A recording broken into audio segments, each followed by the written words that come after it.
आगे इकार्ट टोल एक बहुत इंपॉर्टेंट बात कहते हैं। हम जो कंटिन्यूअसली सोचते रहते हैं वो एक्चुअली हमें हर्ट कर रहा होता है, लेकिन हमें ये महसूस ही नहीं होता है कि क्यों। क्योंकि ऑलमोस्ट हर इंसान इसी में फंसा हुआ है। तो हमें लगता है कि ये नॉर्मल है। जरा ऑब्जर्व करो, आपका माइंड कभी शांत रहता है क्या?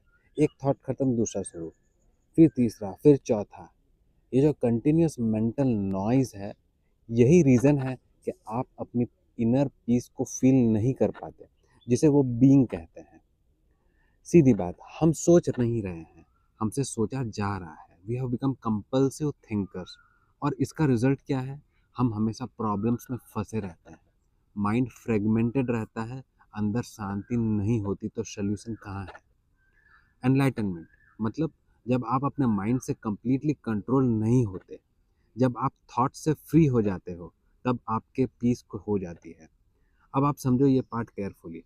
जब आप माइंड से आइडेंटिफाई करते हो, मैं ये हूँ, मैं सही हूँ, ये गलत है, लोग मेरे बारे में क्या सोचेंगे, ये सारे लेबल्स, जजमेंट एक स्क्रीन बना देते हैं। और उस स्क्रीन के पीछे रियल लाइफ छुप जाती है। और फिर क्या होता है? आप खुद को अलग महसूस करते हो, डिस्कनेक्टेड महसूस करते रहते हो, जबकि ट्रुथ यह है कि हम सब डीपली कनेक्टेड हैं, एक यूनिवर्सल कॉन्शियसनेस के साथ। अब एक शॉकिंग बात, ओवर थिंकिंग एक डिजीज की तरह हो गई है। माइंड बुरा नहीं है, लेकिन ये एक पावरफुल टूल है। अगर आप इसे कंट्रोल नहीं कर पाए, तो ये आपको कंट्रोल करना शुरू कर देता है। और सबसे बड़ा इल्यूशन क्या है?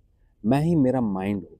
अगर आप बोलो नहीं, तो मैं थिंकिंग यूज करके सक्सेस पा रहा हूँ, तो एकार्ट टोल कहते हैं माइंड यूज करना अलग बात है, माइंड में खो जाना अलग बात है। एक सिंपल एग्जांपल, जैसे डॉग को बोन पसंद होता है, वैसे ही माइंड को प्रॉब्लम्स पसंद है। वो हमेशा कुछ ना कुछ पकड़ कर बैठा रहेगा। अब एक ऑनेस्ट सवाल, क्या आप अपने थॉट्स को कभी बंद कर सकते हो, इवन फॉर 10 सेकेंड्स? अगर नहीं, तो माइंड आपको कंट्रोल कर रहा है। अब टर्निंग पॉइंट आता है, जब आप अपने थॉट्स को ऑब्जर्व करना शुरू करते हैं। मतलब आप सोच नहीं रहे हैं, आप सोच को देख रहे हो, और उसी मोमेंट एक हायर अवेयरनेस एक्टिवेट होती है। अब आपको समझ आता है, थॉट्स छोटी चीज़ है, लेकिन ऊपर एक डीपर इंटेलिजेंस है। और फिर रियलाइजेशन होता है, जो चीज़ें लाइफ में ट्रूली मैटर करती है, जैसे लव, जॉय, पीस, क्रिएटिविटी, ये थिंकिंग से नहीं आती। ये तब आती है जब माइंड शांत होता है। आपका माइंड एक टूल है, लेकिन आप उसके मालिक हो, उसके गुलाम नहीं। अगर ये बात कनेक्ट हुई, कमेंट करो कंट्रोल, और फॉलो करो नेक्स्ट पार्ट के लिए।